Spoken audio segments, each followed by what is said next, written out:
Okay, I'll now formally begin this session. Sorry everyone for the delay. Okay, so welcome everyone. Welcome to the fourth episode of Voices of Power, Women Shaping Tomorrow. Now, as you know, this series aims to spotlight inspiring women who have made significant contributions to the society and are working to shape the future for generations to come. We are thrilled to have you all here as you join us today for this impactful session. In the first three episodes, we had three episodes earlier as well. We had the pleasure of hearing from Advocate Rama Saror. Ma'am discussed about the legal rights of women and importance of knowing and asserting those rights. The second session that we had was with Devika Malik ma'am. She is a Paralympic athlete who shared her journey and the need for inclusivity in the sports. The third speaker was Advocate Janvi Sharma, an advocate for digital safety. She addressed online harassment issues and how we can protect ourselves in this digital age. So I think each episode has sparked important conversations and encouraged us to support one another as we work towards a better future. Now, today we are excited to have Yogita Bhyana ma'am with us. Yogita ma'am, I think you all know her, is a well-known anti-rape activist and a prominent public figure in India.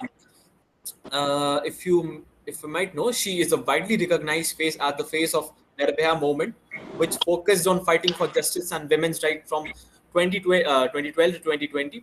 After the tragic Nirbhaya case, she took the lead in advocating for a change in juvenile justice law, and successfully, what happened because of that was the age limit for rapists was lowered from 18 to 16, a significant reform that was passed by Rajya Sabha in the year 2016. Beyond the Nirbhaya movement, ma'am has been actively involved in other high-profile cases as well, including the heartbreaking Delhi Cant rape case of a 9-year-old girl in 2021 and the Hathras gang rape case in 2020.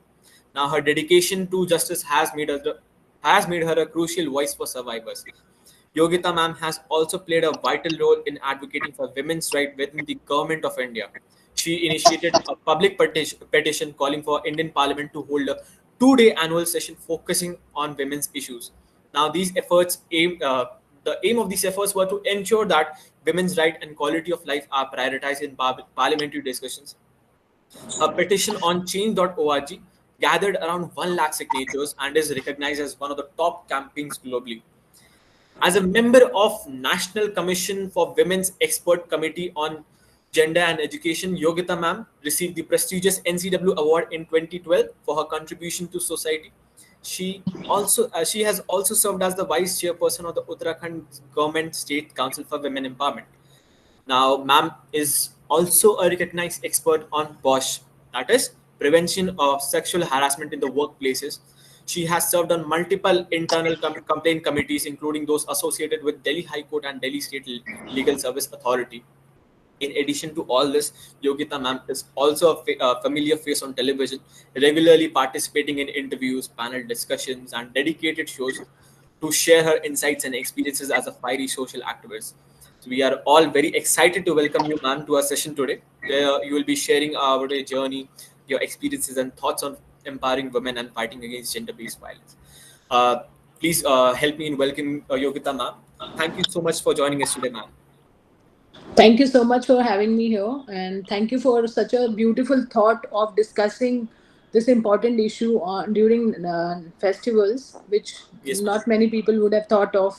And it's a very beautiful initiative you all have taken. You could have chosen to do anything. You could have chosen to Yes, ma'am. just, celebrate like how everyone does that. By playing dandiya, having good food, which is also important. But discussing an issue during this time is very relevant, especially after Ajikar, what we have seen, how there is an outrage and how this topic is important. And not only as a topic, this issue is really, really a burning issue. And the sooner we realize, I think the better it is that we should face the reality and find out the solutions. And let's discuss about this. Yes.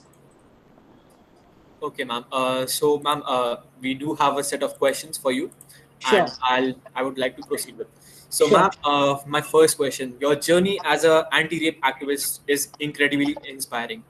Now, what was the pivotal moment that pushed you into activism? Like, was it a particular case, or was there any personal story that ignited your fight for justice?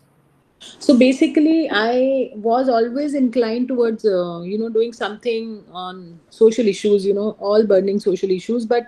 And I was working, I was doing a job, and I was always thinking how I can contribute as a citizen, what is that one can do, rather than feeling helpless. So I thought I need to do it full time. So I quit my job in 2007, picked up issues like road safety and women empowerment, and did a lot of employment kind of opportunity, created a lot of employment opportunities for underprivileged women, vulnerable women, women who were abandoned by their families, and they were victim of atrocities, sexual violence victims, rape victims. But at the same time, I did not understand the depth, because I was coming from a corporate background, and I had no clue what I was getting into, and I was learning also my way, how the system works, how we can solve the problem. But I was working as a social worker or a volunteer.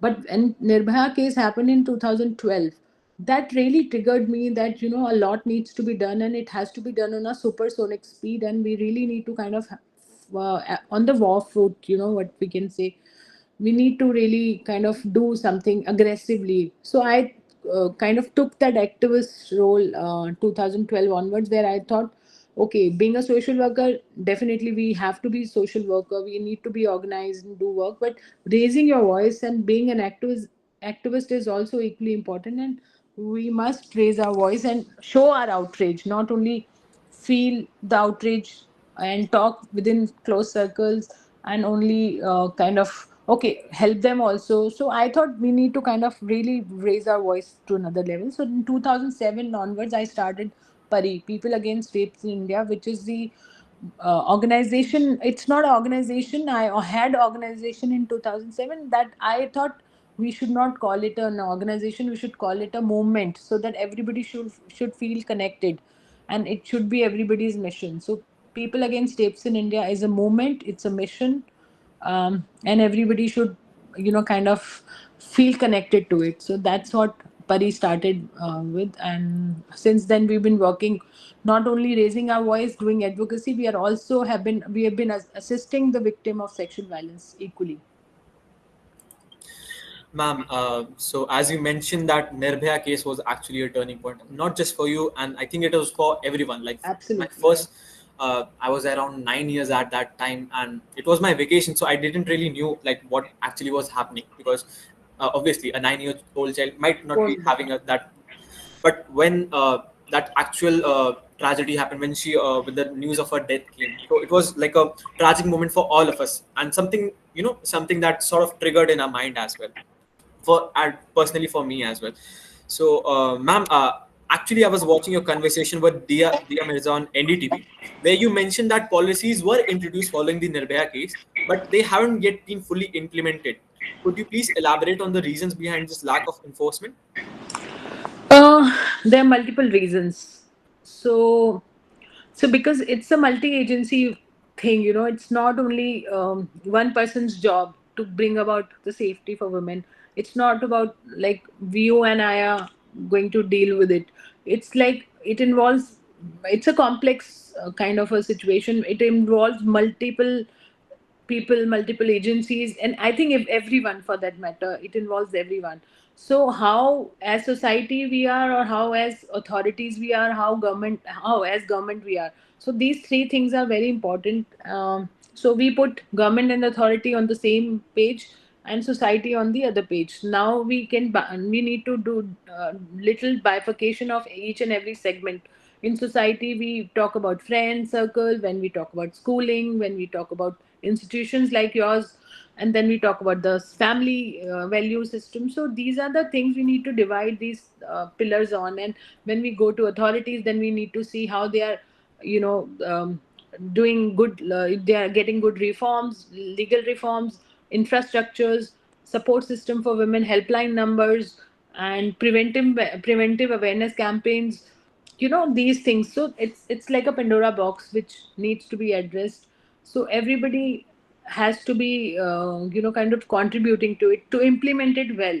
But when I spoke about, like when you spoke about Dia Mirza's interview, where I meant was that we have good laws, And as per our this thing, we have good customs and tradition. We are, worshipping, these goddesses, and value system was there which has deteriorated over years. But so by and large, we were a good country, we are a good country, but at the same time, where is the problem? Why is it happening that this is the same time we are talking about women's safety, sitting here and doing Durga Pujas and Navratris and all, and here exactly while we are talking, a 2 year old, 3 year old, 5 year old will be getting raped somewhere.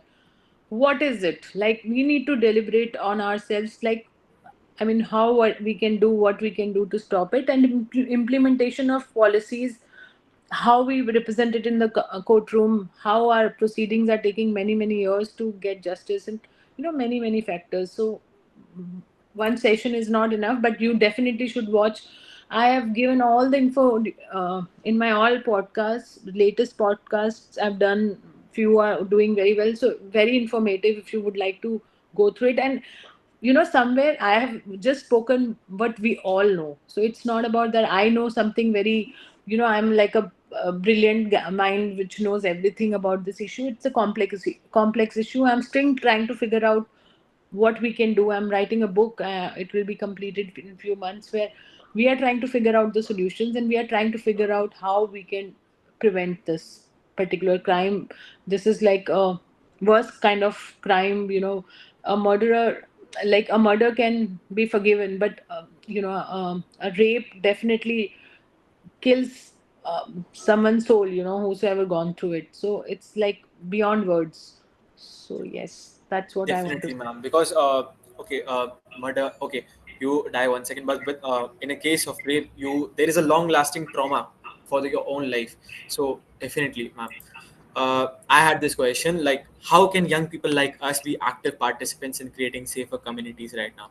Like, what roles can we young men and women play in shifting the societal perceptions about women's safety? I think that's the only way forward.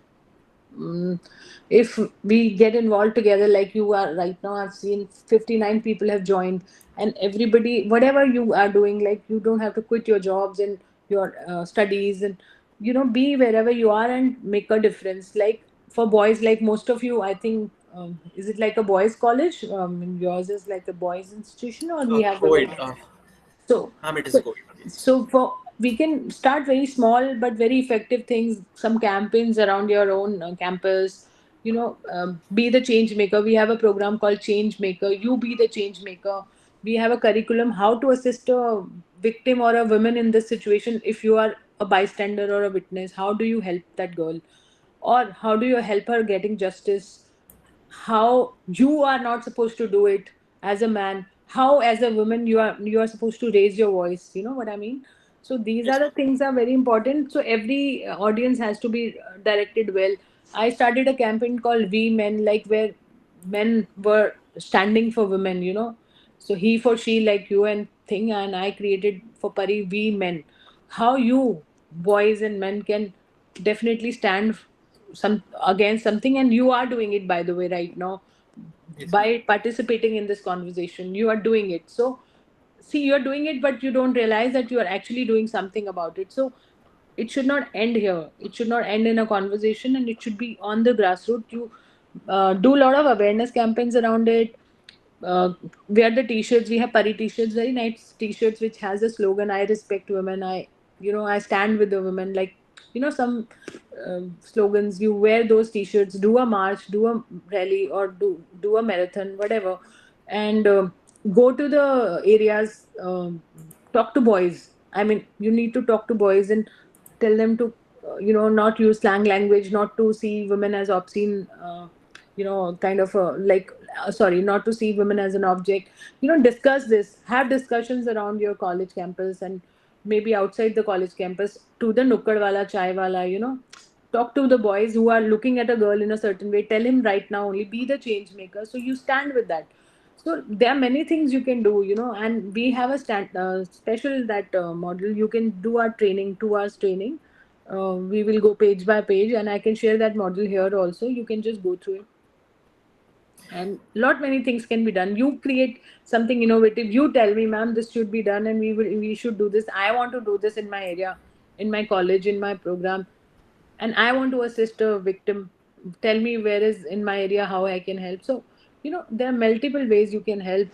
Give me ideas which I can give it to the government in policies intervention. I have made a 30-page report to the government, which I'll be pushing forward. You also need to push that, sign that petition, okay? And that we need to promote that policy document. That's an action policy, like sorry, that is a action plan for the government which I made.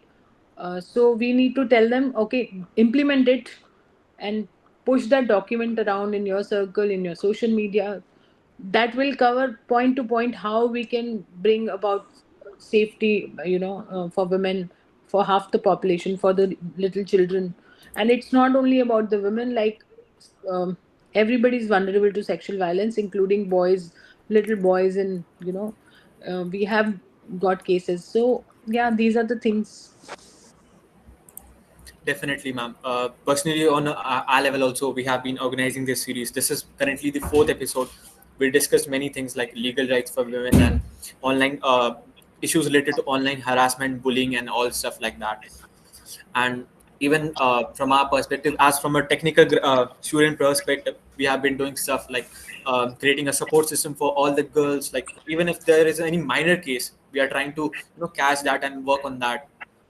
So Many congratulations for that, and I'm glad that you are very sensitive. Otherwise, you wouldn't have been discussing this topic for sure.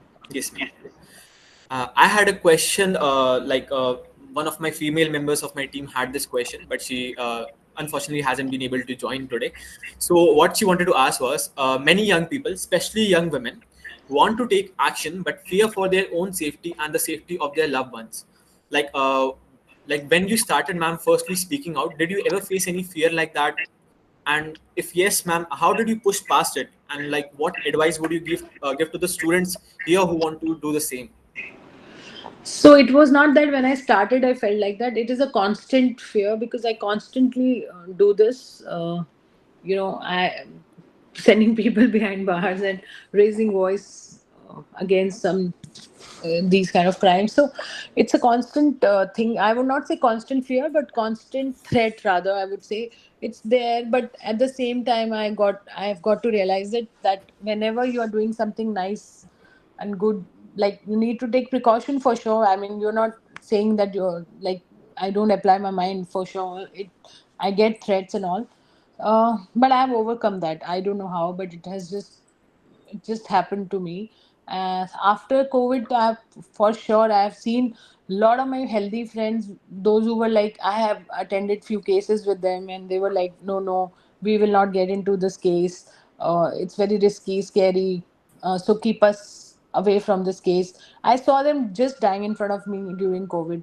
So that gave me a little more understanding that life is any which way is unpredictable, and we are going to go anyhow. So I mean, if something happens for a good cause, it's okay. Anyhow, COVID, like post-COVID awakening has really given me a lot of courage to fight, because I've seen my young friends dying, and I've seen how they were very careful about what they have to do, what they don't have to do. So it's very personal. I don't want to even elaborate it further, but the fear doesn't matter to me anymore.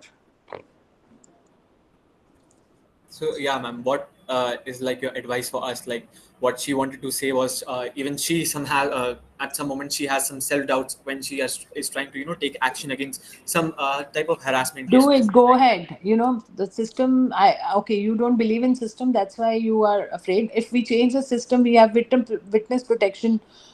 We have covered it in our document also. So if we are fully covered and we are fully protected, what should stop us? And anyhow, again, you should stand by what is right. Anyhow, again, my last dialogue, which is my favorite: life is very unpredictable, you know and I don't want to talk about another subject which you guys might not like, but it's a different subject altogether. And what vaccine is doing to us is much more terrible. So I mean, we have played around with our lives anyhow, so it doesn't matter if you are helping someone, and for that matter, it's okay. I mean, if you think so much, you can't do anything. You can't even cross road. How many people died in road accident? You have no idea. Like anything can happen anytime, so it doesn't matter. Just because we want to help someone and you think so many times, it should not be the case. One should just help and leave rest to the God. Thank you so much for your advice, ma'am. Another question coming from uh, our female member. In many cases, cultural norms and societal attitudes, contribute to the persistence of gender-based violence, like we see in the some of the northern states like Bihar, uh, Uttar Pradesh, Rajasthan, states like that. So, how do you think we can begin to shift these deeply ingrained mindsets, and what role do you see like the see for the young people to play in this effort? So definitely, I mean, as I answered earlier, also they have all the reasons to contribute, and they are the only reason by which we can eradicate this issue. And awareness is the only solution, and especially the education system we have, and the starting from there, I think it's a solution to the problem. And mindset can be changed. We have seen sati pratha like 50 years ago, 60 years ago. Now we don't see it because someone came, like they started a revolution. You need to start somewhere, and if you keep thinking where to start, how to end, it will not finish. So we need to take our baby steps and at least start working on it. So hopefully, I mean, it's deep rooted. We don't deny that it's super deep rooted, and it'll take years, but someone has to start, no? So if you and I will keep thinking, we'll not be able to do anything. So do have dialogues, and do some programs, awareness things, and you know discuss this issue in your family, friends. And I mean, try to change their mindsets if they are very orthodox, or if they are like conditioned in a certain way. Just try to like discuss it. The more we discuss, the more we tend to be empowered and educate the other segment, which is like still in that thing which you just mentioned, in states like Bihar and all. I go all the time to Bihar, Jharkhand, and all those places. Trust me, one workshop with them, they are completely different people altogether.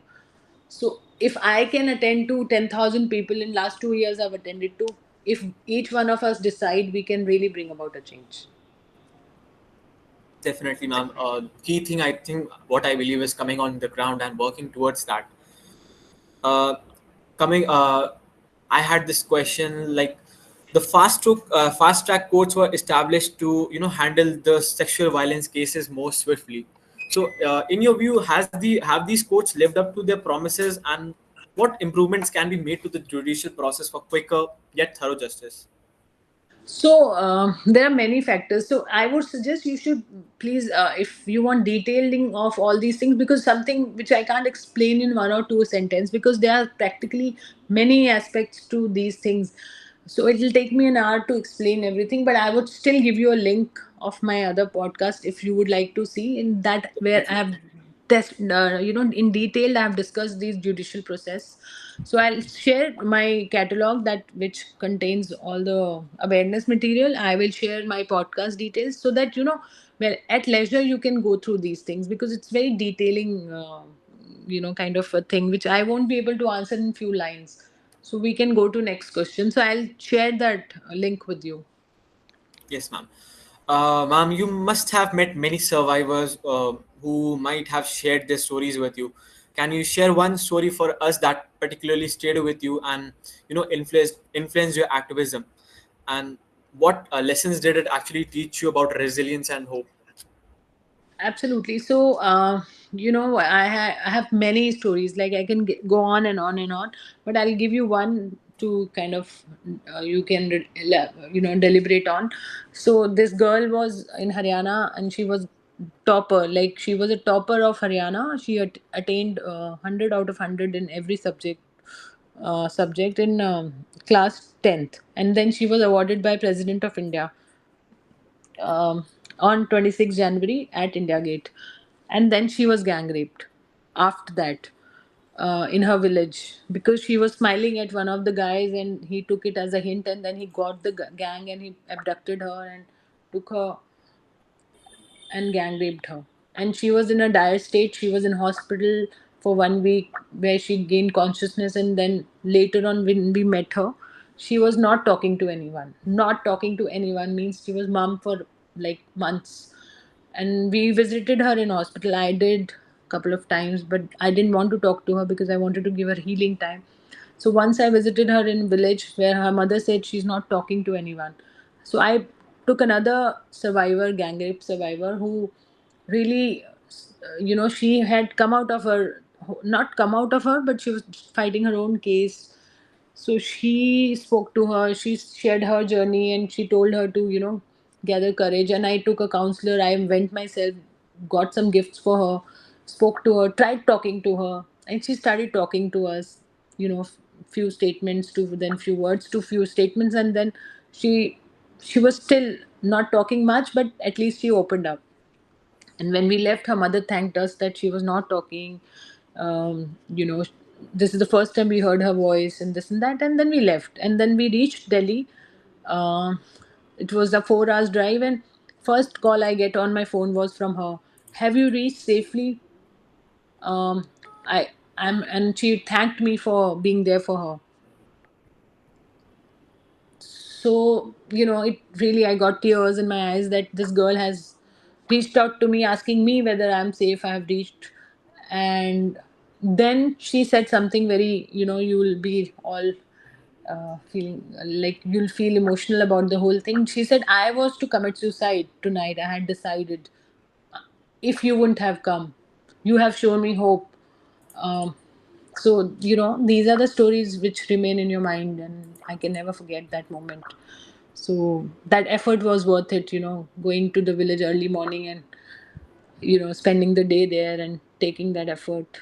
you know so yeah, many stories, but yeah, one of them is that which really remains in my head. Yes, ma'am. Uh, Another persistent issue that is in our society, which is, I think, not discussed much, marital rape. It is a topic that is still not adequately addressed in the Indian law. Like, so, what are your views on this issue? And, ma'am, how do you think the reforms in this area would impact gender-based violence stats? So very good. At least you brought it up. In my interviews, most of the time, interviewers or people are not interested to talk about it, which is the biggest, I think, hypocrisy which we face. You know, uh, you know, at legal level, it is still not recognized as a crime. Okay, so it is a long way to go, kind of a thing. And I don't know how a person can't understand, or a authority, or a country doesn't understand that rape is about consent. Okay, it is about the everything, even the legal things. In our IPC section now, new name whatever they have given, is all about consent. It's like, if the consent is there, it's not a rape. If it consent is not there, it is not a it is a rape. So basically, so it's about, even if the consent is not given verbally, you know it can still be perceived as a rape, because the maybe in a person is not in a position to speak, woman is not in a position to clarify whether, and she may be intoxicated, or these are the technical terms you have to see. But why, when a married woman, if she says no, is not taken as a no, not taken as a consent? So just because legally they are married, or just because they have socially they have recognized each other as husband wife, it should not kind of separate that person from kind of um be called as a rapist, because a rapist is the one who doesn't take consent and violates your body. So it's very deep in terms of understanding, but at the same time nobody is getting it. I mean, this is very unfortunate. So it's again a very deep topic, and we are hopeful it might take years to get it legally on track, but let's see. Yes, ma'am. Another question. In the high-profile cases, there is often a very delicate balance between, raising awareness and respecting the privacy of victim and their families. So, how do you navigate this, and what advice do you have for the media and public for on this responsible advocacy? Basically, media, not only media, I think as a society we all are responsible, kind of, uh, to to discuss this more and find out solutions also. So this topic has been a taboo for years, and we need to hold not only media accountable. I think each one of us are responsible uh, when it comes to taking the accountability on this particular subject. And that's why even when we talk about prevention and talking about how do we curb this kind of a crime, which is rising every day, it is every stakeholder is important. uh, Media only brings out what is there in the society, and but at the same time they are also suppressing few of the cases, high profile cases. uh, these high profile cases, definitely when we call them high profile, when they come to the media, if they are not reported in the media, they are not high profile, so it's like a vicious circle. So somehow, yeah, media does suppress them and we can't deny that. And authorities also try to suppress that. We have seen, I get a lot of cases from these spiritual gurus, those who are very close to the government. And but you see, Ram Rahim came out and he was Yes. speaking and he was asking for votes for certain parties. But this is such a thing, because of the money, the muscle bar, everything works in this country. This is, again, it's an Indian complex situation where we definitely, I see a lot of high profile cases getting suppressed and not getting justice, or getting justice because there is a media pressure or whatever, however it is, wanting. You have heard about Unnao case, the girl, Yes, it ma'am. was such a high profile case. The culprit is behind the bar. What happened to the victim? She's with us. She's suffering. Nobody was paying her rent. No, she's struggling. Her family was killed. Entire family, almost most of the members. Her lawyer was killed. She's struggling to survive. So now Pari is helping her. So what happens to high profile cases? Nothing, unless one of us reach out to the victim, support her. It just remains a highlight cases, or a highlight case, or a high profile case, only on the media thing. But eventually getting them justice is the only hope we have, and that's what should keep us going. Yeah. Ma'am, many victims' families, especially in the rural areas, I believe, face intimidation and threats while seeking justice. So, what practical steps can the government take to protect and support these families throughout the legal process? So first of all, government should stop protecting the rapist itself. It's a big support.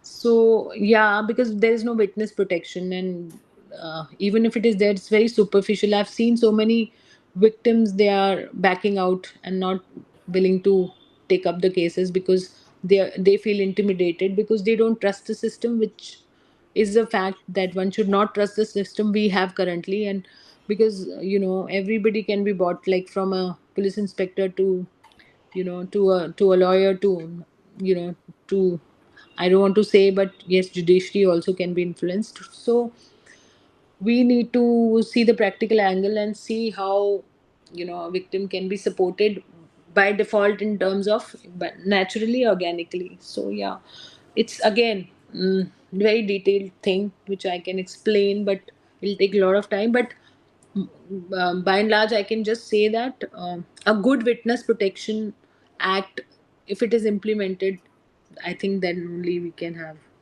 that confidence in the victim that she should come out and report. Otherwise, they don't have that support system. But organization like ours have a lot of role to play, and we definitely should play the role. That's why we need more and more change makers. Ma'am, you were also a key advocate for lowering the juvenile age in the rape cases, which eventually led to the legislative changes in 2016. But, however, ma'am, many still believe that age alone is not enough. So, what other reforms would you actually propose to protect the vulnerable communities? Yeah, that's not enough for sure. I mean, series of actions, as I said: education reform, political reform, judicial reforms, police reforms, uh, the social reforms, education, as I mentioned. So these are the three reforms we need on. Lowering the juvenile age is one of them, in the terms of, because that atrocity was executed by him majorly in that case. So we just asked for it to be, he should be tried as an adult. So that is one of the factor, but that's not the only solution. We, as I said, many reforms, and I counted few, and yeah, we need to do a lot of changes in our system, society, everywhere. Yes, ma'am. Coming on to my last question for you, since the time is a little less, ma'am, what is your vision for a safer society in the next coming decade, and how can, again, this might be a repetitive question, but how can today's youth contribute into making that vision a reality? So I made a document called Mahila Suraksha Avahan 20229, which is like before next elections. We have this document for state and center government. I have detailed it, like I shared that document with you after this. It's a Yes. 30-page thing. It will cover every aspect of it, which government needs to do, and we really want to bring those changes. And it is given state wise, ministry wise, even for society, how citizens can contribute. And we need to have that vision document. And my vision is that each and every woman and child should be safe. And you know, definitely I can say that they should get justice, but to get justice they have to go through this. So I would rather say that nobody should go through this, but if at all it happens, they should get justice and prompt justice. So we should work towards safer society, safer country for women and children, and for everyone for that matter. But because we are dealing with this such a, kind of a situation right now, the outbreak is so big, and the epidemic of rapes, we need to work on it. And we need to work on it collectively. It is not my personal mission, it should be everybody's mission. We all should contribute in whichever capacity, whether physically, not physically. You should definitely come and volunteer with us. Volunteer in terms of, we will tell you wherever you are, just be our like be the change maker. And anytime you need our support, just call us. We need you. You should give us a number, so in case you leave the, you can make a list. Whosoever is interested, send us your numbers. So whenever we have some, and your district, wherever you are or wherever you want to represent, we'll give you the cases. We'll tell you, okay, this girl needs support, and this is, please do awareness programs around your colleges and schools. Use Pari's banner. We will be more than happy. We'll give you the content and everything we can do together. So this is my mission. Let's change this scenario together. Definitely, ma'am. Thank you so much for answering my questions. But I believe some people in the audience might also have some questions, and I would like to open the platform for them if you are comfortable with it, ma'am. Yes, please. We can take two, three questions. Definitely, ma'am. Okay, guys, you can raise your hands if you have questions to ma'am.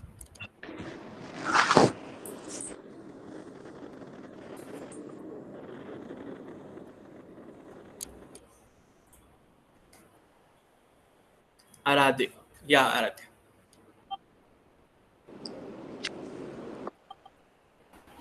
Good evening, ma'am. Ji, good evening, Hanji.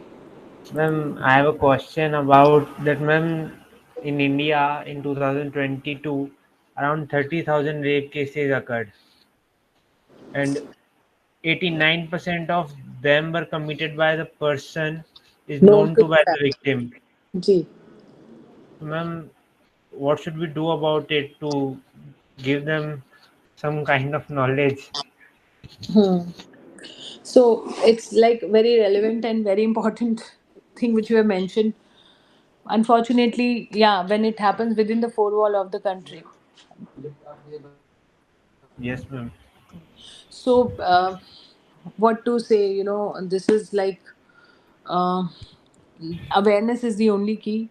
If we give platform to the children to speak, they, and how to tell them, no is a no, that kind of a situation, Yes. we will be able to kind of deal with it. And why it is happening, somebody is doing it, and they should stop from they should be stopped from doing this, and they should know what consequences they will face in case they do.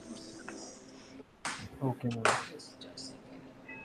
And Just a and second. ma'am. I'm getting a call. So this question is a very relevant, and I would like to answer it, but I am unfortunately running out of time. I was in some office and I have to leave the office.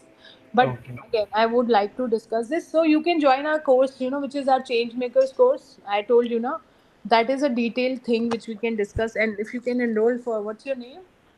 I'm Aradhya. Rather, you join that course now, and we will be able to answer all these queries. And anybody else has the question, you make a list of, you are now 53 people here. If someone wants to join, you can give your name to the organizer. I'll be happy to Definitely. conduct that, because I have to rush now, because we were there for 1 hour and you guys started late. So No, thank ma'am. you for having me here. In case, can I go? Yeah, Yes, yes, ma'am. ma'am. Definitely. For sure, ma'am. Okay. So I'll take this. Okay. Thank you so much for Okay. having me Thank there, you. and thinking about Thank you, such a ma'am. beautiful idea during this whole thing. Thank you, ma'am. Thank you so much, ma'am. Okay. Thank you. Thank It you. was great session. Okay, thank you so much everyone for joining us today for this enlightening session with ma'am.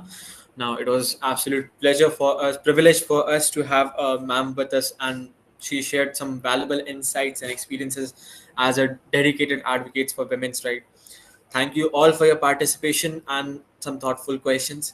Now I hope personally hope that today's session has not only informed you but also has motivated you to take action and contribute to the positive change that we all wish to see.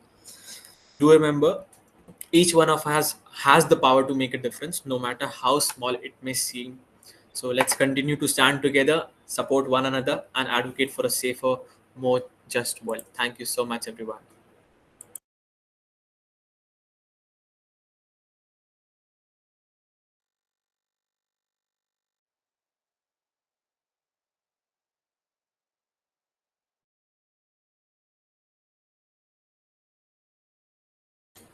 Public streaming.